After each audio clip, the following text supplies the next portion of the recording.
So it's crazy how that much, like, I guess, stereotypical horror bait is in one area and, like, all this shit that happened. So, yeah, you got the avenging ghost lady. Yeah. Was a huge fan of, like, children's rights and stuff like that. Then you get, like, the Benedictine monks doing their, like, spiritual thing. And you get a cult that fucking ritually abuses children. Yeah. Yeah. Writes itself. Horror movie. And then a frat building, or it becomes a frat building. That will no doubt agitate everything by just disturbing everything. Broing it up. Dude, bro. Yeah, exactly. Like pissing everything off in there. That's like total movie fodder. Yeah. Yeah, no, there is that the attic and the basement is separately housed. So it was just like I got to go exploring in there with a few coworkers and stuff, and just there's still a lot of graffiti. Mm-hmm. From the frat house days, and there's just a lot of, like, you can almost tell, like, the people that were living in there were just having an uncomfortable time. There's just like really? Oh wow. Oh yeah, of course. And then the room in the attic. Yeah, there is a room in the attic, the half boarded up room. Yeah, there's a half boarded up room. It's really dark, unnaturally dark.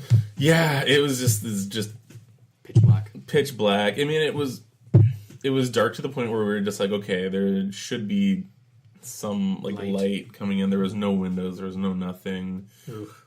You could see into it, but I think we, like, shone a flashlight into there, which is probably right when you expect a skeleton to pop out. Yeah. But that didn't happen then. You see a kid huddled in the corner and turns around and their face distorts. Yeah, I would void myself. Holy flashbang grenade. Yeah. Yeah. Need to fight these with SWAT team materials. Blessed by God. Yeah. Just dunk a grenade in holy water. Fuck, we'll see if that helps. Exactly. But yeah, no, it was really uncomfortable. And, like, my one coworker, she kind of, like, leaned into this room. We're just, like, kind of joking around, like, oh, go in and stuff. As you know, we're stupid. She leans in, and she gets pushed back. And as she gets pushed back, we see, like, a flash of something. Yeah. And that's when we're like, whoa, okay, all right, let's just avoid this room now. Yeah. Let's just leave. Yeah, that's a pretty crazy indicator that, like, there's something going on. Yeah, you wouldn't think that, like, some errant draft would be able to push a person. Yeah, no. Like, that's got to be some pretty like powerful... a full-grown woman. Yeah, to be able to shove pushed back. Yeah, exactly. That's pretty crazy. Yeah, that's so weird. That's also, really weird. like in the Ghosts episode, yeah, Mather House, we would hear people running around, like kids running around and giggling and shit like that. So that also kind of coincides. Standard everything. Thing. Yeah, so that was that. Yeah, Mosley fled to the States again after the light was shown on all of this, and he just disappeared. He quite literally got away with murder. Wow. Probably multiple. Yeah. So up and left, rented out these dorm rooms to SFU. Wow. And then the government seized the property and I guess just kind of left it there. Yeah, well, Shadbolt is a government art center. Yeah, like a heritage site now. Yeah, so it is still owned by the government of Burnaby or the city of Burnaby. Yeah, it'll be like in their hands, but it's just just leave it there with all the ghosts and shit. Well, yeah, you can't. It's not. Can't really do anything at that point either. I mean, you could. I guess you could try to like bring in an exorcist or something, but nothing seems malevolent to the point where people are getting injured or anything, like majorly injured. Yeah. So, and I think even at that point, like there's just so much shit that went down that they could try, but pissing into the wind. Well, there are similar like incidents like that happen where like the place is just that haunted and they need to hire like multiple exorcisms like on different studies and shit. Just kind of go in for like your monthly exorcism. All right, ghost. Here's your holy water. Then. Or is it Tuesday again? Go in. Yeah, they ghosts. Oh, hey, Father. Hey, Frank. Hey, Frank. This makes me angry. You say that every month, Neil. Yeah. One last thing about that. There is a survivor from the Abundant Life who's actually gone on to work at NASA, which is really cool. So Linda A. Morabito is the astronomer who made the discovery of the volcanic activity on Io, a moon of Jupiter, in March 9th, 1979. At NASA's Jet Propulsion Laboratory. She's currently an associate professor of astronomy at Victor Valley College. Linda Morabito is also the author of her newly released memoir, Parallel Universes, a memoir from the edges of space and time. So she was born in Vancouver, Canada, and immigrated with her family to the States in 1961. She always wanted to be an astronomer, and she got to work in NASA, which is pretty awesome. Good for her. So that's cool. Unfortunately, though, because of like growing up in this cult, she ended up in 2004. She realized that she was a victim of severe childhood abuse and suffered from PTSD, so post-traumatic stress disorder. Oh, geez. From her experiences and recovery from childhood abuse, Linda Morabito has discovered a strong Christian perspective.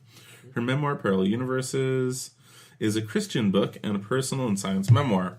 The book documents several near-death experiences at the hands of her parents and William Franklin Woseley at the Temple of the More Abundant Life in Vancouver. Whoa. So that was between 1954 and 1956. Her quest to uncover a hidden past from 2003 to 2011 and the events of her major NASA science discovery in 1979. So she went on to do some cool shit. Yeah. And seems that she managed to cope pretty well, but Good, like, but still. it's pretty fucked up. Like having PTSD for That's brutal. like, what was it, 25 years or so? Yeah. At least. And just kind of like really coming to terms with it. Yeah, that's Just recalling all that must have been just awful. Exactly. Yeah. You said that near-death experiences at the hands of her parents as well. Parents Exactly. and the And cult this leader. guy, yeah. it's crazy. Damn, your own parents. Yeah, that's fucked up. I mean, you hear things about that happening, but just, I don't know, to be part of it must have been just awful. So, you're awesome, Linda. Keep doing your thing. Keep exploring holy space. Holy shit. Do more space things. Further humanity, please. Yeah, that's my stuff for that. Wow, that's Cool. great. Cool. I got one that's also close to here. It's in the States, of course. The infamous, well, not really infamous, the Children of God cult. Ooh. Which is basically a sex cult which believes that they have a divine right to sleep with children. What? Yeah, they're kind of fucked up. Ooh. And of course, Very NAMBLA of them. and of course, so they would take new recruits coming in, and then if the recruits are female, they would prostitute them out, and they would basically just have these female recruits and seduce followers, and of course, that's how they get their members. And yeah, it's has notable sexual abuse in the thing because Yeah, obviously, yeah. it's super fucking crazy, and of course, River Phoenix was actually born and raised in this cult. Really? Yeah. That explains a fair bit. Yep. Yeah, That's horrible. exactly. It's even sadder now. Yeah. Yeah, like we all heard about like how he's already like just so troubled in his life and all that stuff, and then you realize like, well, Probably a pretty good contributor as to exactly. It's like it's being born. Born from like a weird, Yeah. like eyes wide shut style fucking cult. That believes that sleeping with Yeah. children is a divine right. That's that's fucked up. How do you arrive at that kind of an idea? Yeah. Like, It's- what the hell kind of weird LSD, mushrooms, fucking Ouija board sort of shit Yeah, leads you to think that's okay? Well, it's like you gotta be someone that's really into that, and then to guess. get past that stigma, you'd be like, no, it's okay, guys. It's a this ride. is why. Yeah, some divine justification for Yeah, and then those people are sickness. just like, oh, okay, yeah, let's jump on board with that too. Yeah, Yeah, yeah, it's- I guess, yeah. But then again, like you were saying, a lot of the things about cults is they demean you and they Yeah. break your spirit down, and then they rebuild you. exactly. Yeah. Because it's It's just pretty common. because it's a matter of just rebuilding you as in their own image. Yeah. And by doing that, like they will have followers. I mean, it's the same with the Manson stuff. Yeah, Yeah. yeah, Yeah. definitely, yeah. Kind of like those pyramid scheme training seminars. Yeah. They do Oh very my similar. God. I went to one of those ones. Oh yeah. And by the end of it, like, I went in really, really skeptical, and I was like, I know for sure that these guys are going to try and trap me into something that honestly I'm not really interested in doing. But by the end of it, I was like, oh my God, this is such a great idea, and it was really weird. Like, I got so into it. The guy that they got up to talk was really like funny. He was really charismatic. Yeah, that's but, ideal though. Yeah, and then a little while later, I started like talking about it. I actually talked about it to the girl I was dating at the time, because I was like thinking of getting into it after that, and she was like, "No, that's really stupid." So I started telling her about what happened and stuff, like at the event, and telling her like what the guy was saying and stuff. And she's like, "So he said that anyone who doesn't join this is an idiot and a loser and just wants to fail and be miserable for the rest of their lives and stuff." And I was like, okay, yeah. Hadn't actually, okay, now that you mention it, he said that a lot. Yeah. So it's really weird how they'll be able to work that shit in. Yeah. Even if you're kind of prepared for it, they'll be able to work it in without you really noticing it by just being like charming and funny. Yeah, they really bring you in. They bring you in by like doing all this like really attractive stuff. Like like you get to wear a suit every day. A suit and come off as really approachable. But then once you're in, it's a completely different story. Which I do have one later.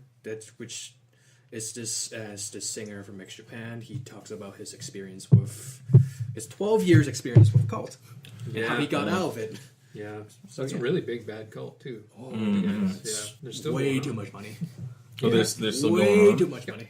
Yeah, they're not doing any of the really crazy stuff anymore because they're being watched by Japan or whatever. And actually, just last month or January, the Japanese government announced that they're going to continue to surveil them, like for the next 5 years or so. Good. Good. Good. Pretty freaking.